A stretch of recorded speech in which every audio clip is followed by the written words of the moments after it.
जय श्री कृष्ण। मैं प्रियांशी। आज हम 84 वैष्णवों की वार्ता से राजा दुबे जी और माधव दुबे जी की वार्ता प्रसंग दूसरे का दूसरा पार्ट सुनेंगे। तो राजा दुबे जी ने और माधव दुबे जी ने उनके गांव में एक तो ब्राह्मण भाई रहते थे। उनमें से जो छोटे भाई थे हरि किशन जी, उनको नाम निवेदन किया और अष्टाक्षर मंत्र जाप करवा के उन्हें संस्कृत का भी ज्ञान दिया और श्रीमद् भागवत जी का अर्थ भी उन्हें समझ में आ गया।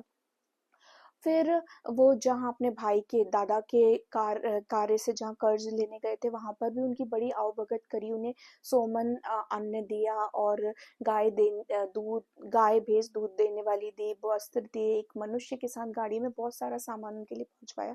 फिर वे अपने घर पर आए वो हरि किशन जी, और उन्होंने अपना दरवाजा खटखटाया और भाभी को बोला, भाभी जैसे आपने कहा था कि पटेल के चबूतरे पर जाकर कथा कहो, मैं वैसे ही कथा कह कर आया हूँ और जो दादाजी का कर्ज था वो भी वापस लेकर आया हूँ। इस पर जब उनकी भाभी ने दरवाजा खोला तो देखा हरिकिशन जी के चेहरे पे एक अलौकिक तेज आ रहा था।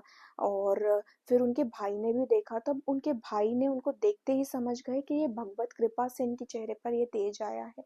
तब उन्होंने उन्हें अंदर बुलाया हरिकिशन जी को, और हरिकिशन जी ने अपनी भाभी के को प्रणाम किया, भैया को प्रणाम किया और भाभी से बोला, भाभी आपकी ही शिक्षा के कारण मेरे श्री ठाकुर जी ने मनोरथ सिद्ध किए और आपने ही मुझे कहा था कि पटेल के चबूतरे पर जाकर कथा कहो, इसी वजह से मेरे मनोरथ श्री ठाकुर जी ने सिद्ध किए मुझे।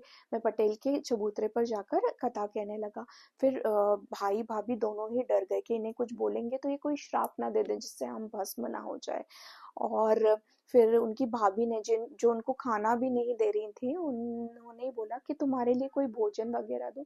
तब उन्होंने हरिकिशन जी ने कहा, नहीं, मैं पहले राजा दुबे और माधव दुबे जी को प्रणाम करके आऊंगा, उसके बाद ही भोजन करूंगा। तब उनके भाई ने कहा, मैं भी तुम्हारे साथ चलूंगा। उनके मन में विचार आया, अगर इसका इतना कल्याण कर सकते हैं तो मेरा भी कल्याण कर सकते हैं, मैं अपना भी कल्याण करवाता हूँ।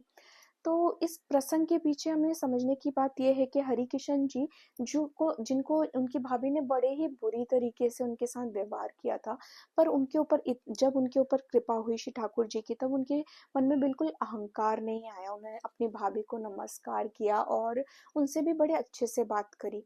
और दूसरी बात ये भी है कि कभी भी कोई चीज हमारे एक्सपेक्टेशंस के अगेंस्ट में जाके, हमारे मन में हम जो सोचते हैं उससे अगेंस्ट में जाके हो रही होती है, और उसके कारण अगर हम श्री ठाकुर जी के करीब आते हैं तो उसको हमें श्रीनाथ जी की कृपा ही समझना चाहिए। क्योंकि कभी भी कोई विपरीत परिस्थिति हमें श्री ठाकुर जी के और पास ला दे तो वो तो बहुत अच्छी श्रीनाथ जी की कृपा ही होती है। जय श्री कृष्ण। श्री वल्लभाधीश की जय।